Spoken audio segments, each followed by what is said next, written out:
Au cours de la Seconde Guerre mondiale, les Alliés ont mis fin à la menace mortelle de la machine de guerre allemande, mais seulement temporairement. Découvrez pourquoi les rêves de domination allemands ne sont pas morts avec Hitler, maintenant sur la clé de David avec Gérald Fleury. Bonjour à tous. Angela Merkel a récemment pris sa retraite en tant que chancelière d'Allemagne et elle a fait des déclarations qui devraient vraiment ébranler les nations de ce monde si elles comprenaient l'histoire de l'Allemagne, ce qui n'est pas le cas de la plupart des gens, et cela signifie très peu, voire rien pour eux. Mais nous avons prophétisé cet événement dont elle parle et ces événements spécifiquement depuis plus de 75 ans. Depuis plus de 75 ans. Maintenant, je vous dis que ce dont elle a discuté dans cette déclaration qui semble si insignifiant pour beaucoup de gens va vraiment changer violemment l'histoire de ce monde, pour le mal, pour un petit moment, mais pour le bien, pour toujours. Voilà quel genre de prophétie c'est, et je veux vous prouver tout cela. Je vous le dis, nous devons simplement voir ce que Dieu veut dire ici et prendre tout cela, regarder l'histoire séculaire, puis l'histoire biblique, et voir ce que cela signifie.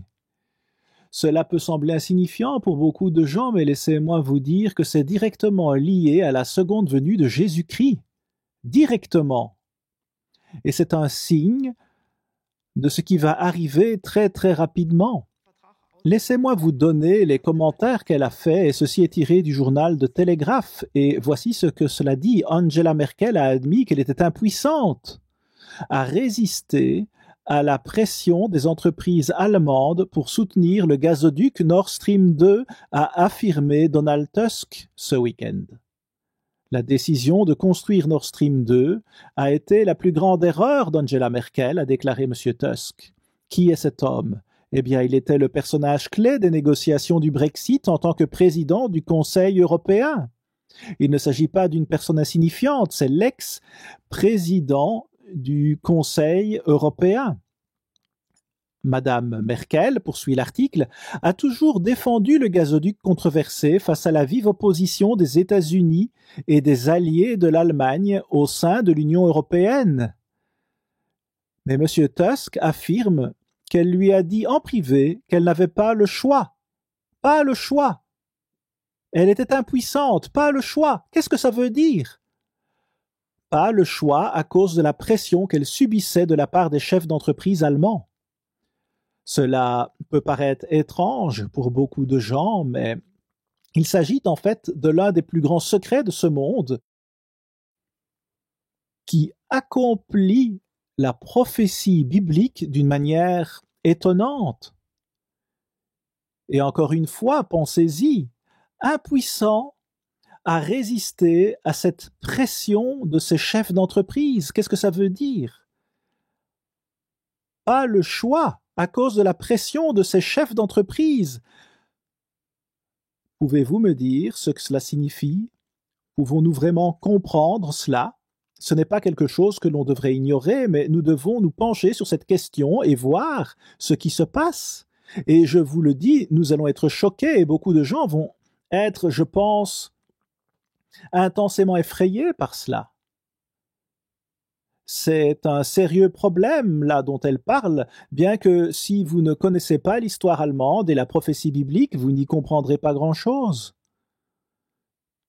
Remarquez un autre commentaire ici, il est tiré de notre cours par correspondance, la leçon 3 de ce que nous appelons notre ancien cours par correspondance.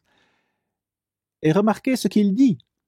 Aucune défaite n'est définitive. Les défaites sont simplement des leçons à apprendre en préparation de la prochaine et plus grande attaque, a dit le général allemand von Stülpnagel en 1944.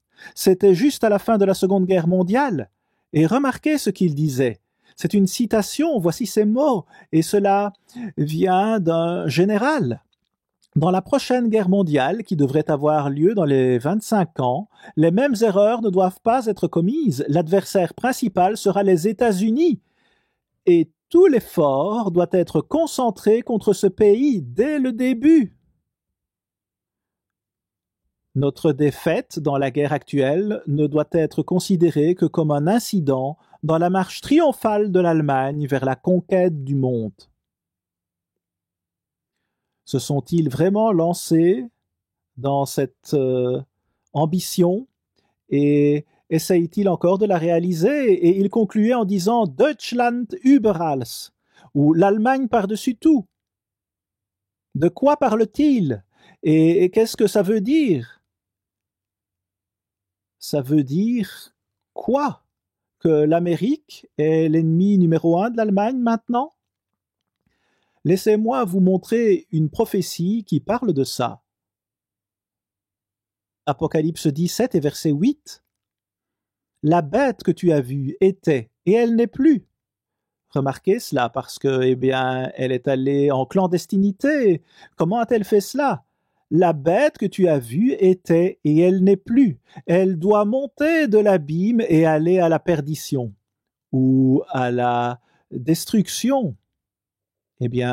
Voyez encore, c'est une mauvaise nouvelle et une bonne nouvelle. Elle va aller en perdition, à la destruction pour toujours.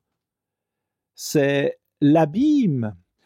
Ce n'est pas la meilleure traduction, mais cela signifie simplement qu'il s'agit d'un gouffre où tout continue encore et où on ne peut jamais régler le problème. C'est comme si cette activité souterraine continuait indéfiniment. Une meilleure traduction est juste le souterrain. L'Allemagne est devenue clandestine. Comment ont-ils fait? Le verset 8 dit « La bête que tu as vue était, et elle n'est plus. Elle n'est pas, en d'autres termes, elle est sous terre. » Le verset 10 « Ce sont aussi 7 rois, 5 sont tombés, un existe. » C'est quand Hitler était sur la scène, un existe. Et c'était quand Herbert W. Armstrong était sur la scène, prophétisant sur ce même verset, et il parlait d'Adolf Hitler et du Saint-Empire romain. Mais un existe, l'autre n'est pas encore venu. Mais maintenant, cet autre est venu, il est là. Et tout cela est sur le point d'éclater sur la scène mondiale très rapidement. C'est en train de se produire. Et quand il sera venu, il doit rester peu de temps. Merci à Dieu pour cela.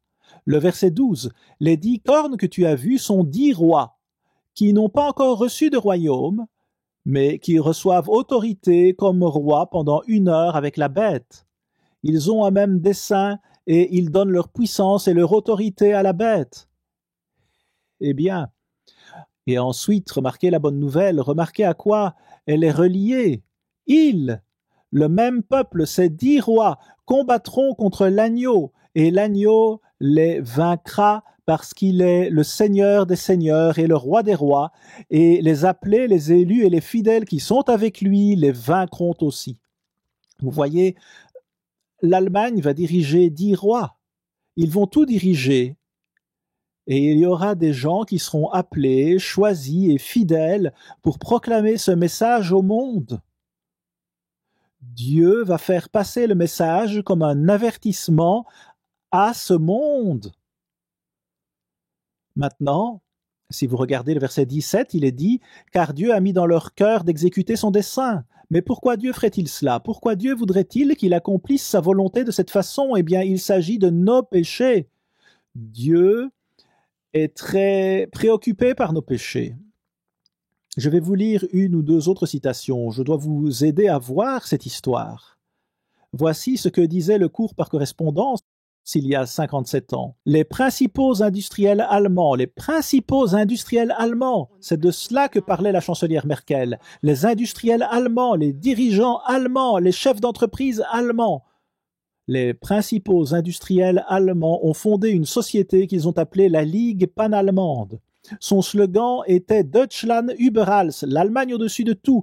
Ils ont utilisé le slogan, fabriqué en Allemagne comme preuve de la supériorité allemande. Derrière leur méthode commerciale et d'affaires se cachait la stratégie centrale permanente, avec pour but la conquête du monde. Encore une fois, leur but était de conquérir le monde, et ce l'est toujours.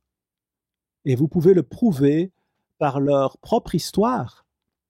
Ce sont eux qui ont largement incité le Kaiser à entrer dans la Première Guerre mondiale. Ce sont eux qui ont été à l'origine de la Seconde Guerre mondiale en coopérant avec les militaristes allemands et le mouvement secret lancé par le général Ludendorff qui a fait d'Adolf Hitler son larbin et son protégé. Ces mêmes industriels ont financé le mouvement nazi et ont activement porté Hitler au pouvoir. Le rapport du sénateur Kilgore à l'époque à la commission des affaires militaires du Sénat attire l'attention sur ce fait. Hitler n'était qu'un outil. Il était l'agitateur dont ils avaient besoin pour convaincre les masses du peuple allemand de se rallier à leur projet fanatique de domination mondiale.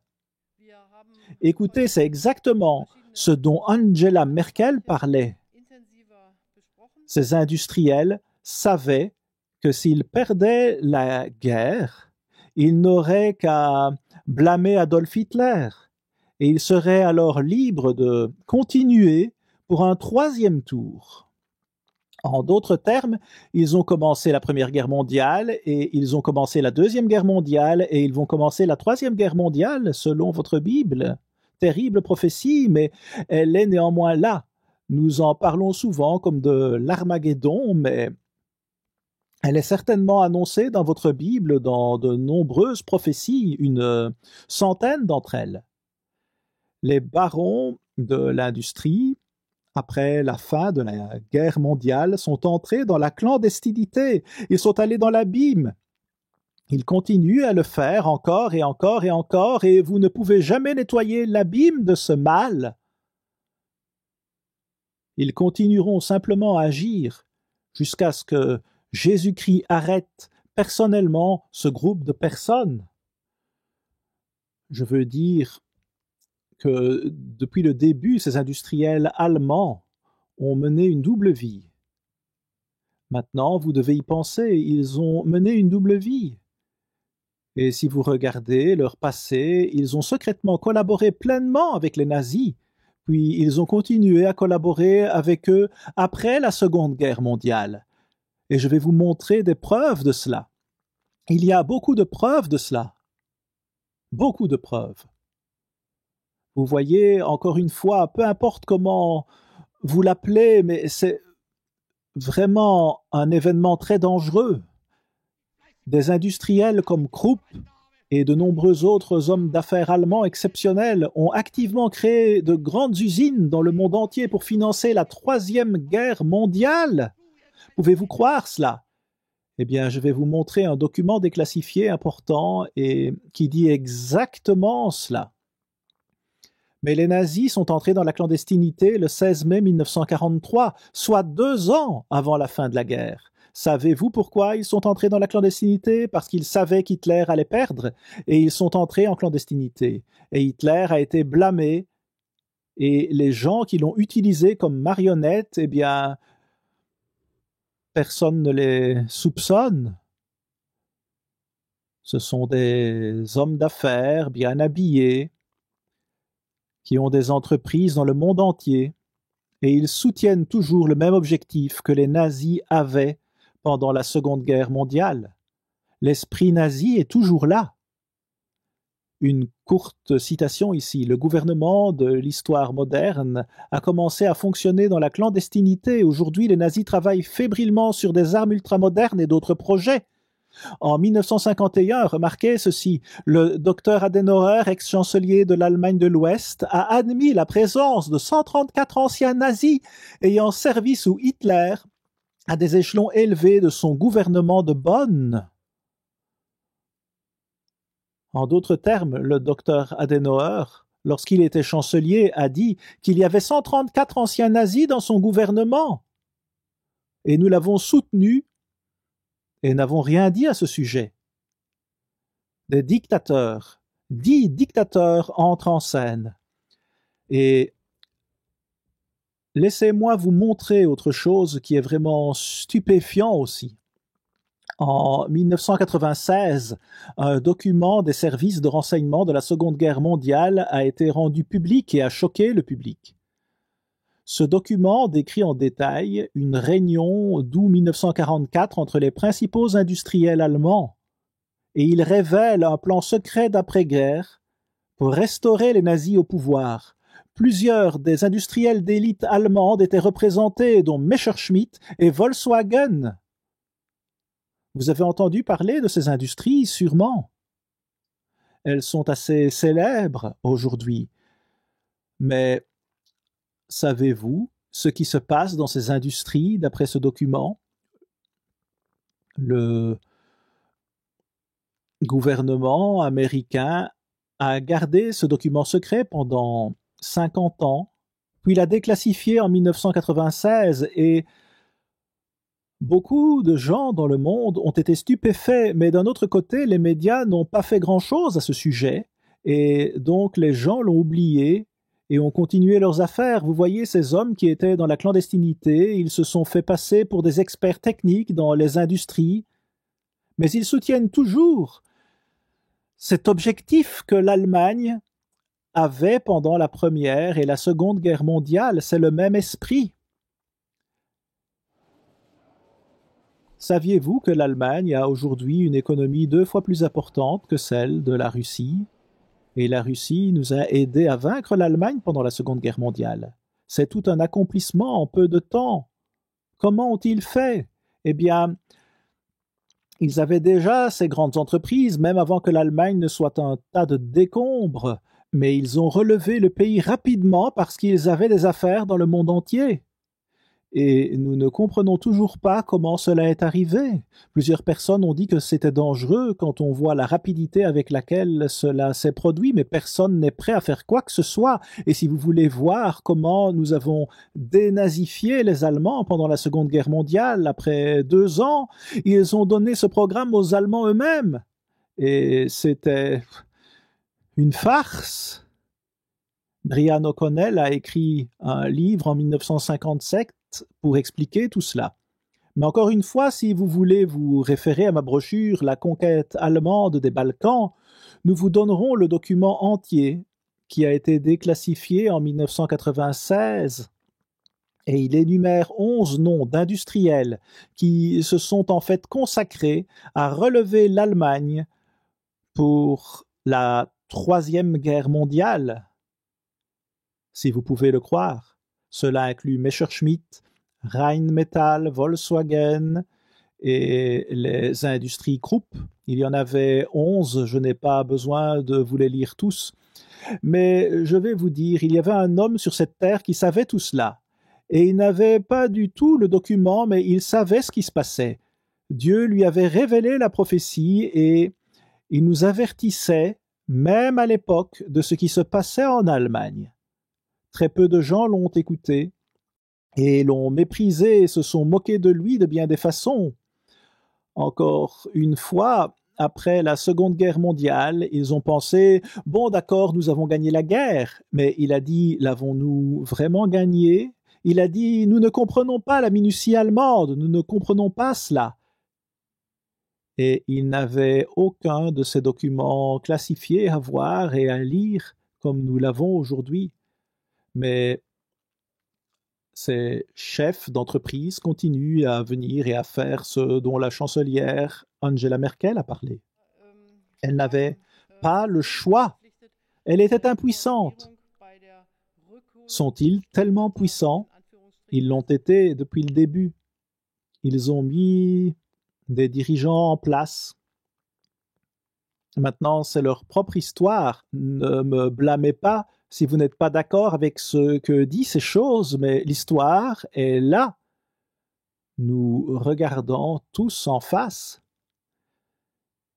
Et ce document secret est intéressant parce qu'aujourd'hui, il y a un article de The American Spectator qui s'intitule « Les faux amis européens de l'Amérique ». C'est le titre de l'article. Enfin, une publication américaine remarque à quel point l'Europe devient anti-américaine. Elle se concentre sur le refus de l'Union européenne de prendre parti entre la Chine et les États-Unis. Qu'en est-il de cela? Ils ne veulent pas faire preuve de favoritisme envers les États-Unis. Ils travaillent avec la Chine, ils font du commerce avec les Chinois. Ils se rapprochent d'eux. Saviez-vous que la Bible parle de gens, nos amants, qui nous abandonnent, se retournent contre nous et choisissent la Chine plutôt que l'Amérique, et ce genre de choses? Lisez Jérémie 4 et le verset 30, et Ézéchiel chapitre 23, et vous verrez ces amants d'Israël. Et Israël est principalement l'Amérique et la Grande-Bretagne. Si vous ne comprenez pas cela, demandez notre livre sur les anglo-saxons selon la prophétie et nous vous l'enverrons. Toute notre littérature est gratuite. Mais Herbert Armstrong a prophétisé à ce sujet pendant plus de 50 ans, nous disant ce qui se passait. T.H. Tetens a écrit en 1953 à propos de l'Allemagne complote avec le Kremlin, où il a dit que seulement après que l'Allemagne ait établi un troisième grand bloc de pouvoir, et il continue à parler de cela. Mais voici un homme de notre époque, et remarquez ce qu'on dit de lui. Depuis longtemps, Karl Theodor zu Guttenberg a exigé que l'Europe crée un troisième bloc de pouvoir indépendant. Bien qu'il n'ait pas utilisé exactement le même langage, l'Europe semble mettre en œuvre cette politique maintenant jusqu'à ce qu'il... Quoi? Qu'ils nous trahissent? Vont-ils nous trahir? C'est ce que suggère cet article. Nous avons une brochure, un dirigeant allemand fort est imminent. Un dirigeant fort, ils sont à la recherche d'un dirigeant. L'Europe est actuellement sans dirigeant. Ils cherchent un dirigeant fort et ils vont le trouver. Daniel 8 et le verset 23, lisez-le. L'homme fort qui va comprendre les significations sombres de ce qui se passe dans le monde. Et maintenant, il est dit ici dans un article « Nouvelle poussée pour une armée européenne de l'Allemagne, une nouvelle initiative allemande visant à moderniser les forces armées de l'Union européenne est présentée aux dirigeants européens.